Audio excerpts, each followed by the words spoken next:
Bán cho bà một cái máy cái cỏ động cơ không pha nhớt nhá. Đây chỉ đủ xăng trắng và chạy luôn nhá. Hôm nay mình test con máy senki cho bà nhá. Rồi bà ga cháu ạ.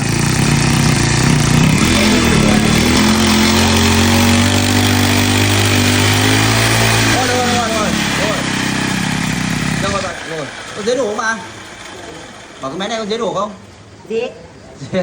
Nhưng thương khó lắm. Cái kia khó, cái này nó máy senki này máy GX25 nhá. Máy thì cực kỳ là nhẹ luôn, máy động cơ không pha xăng nhá. Cái này chỉ đủ xăng trắng mà chạy nhá. Bán cho bà ở dưới Thượng Hà nhá. Rồi.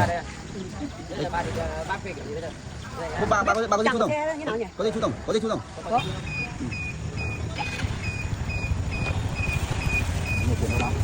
Cái 108 một lỗ.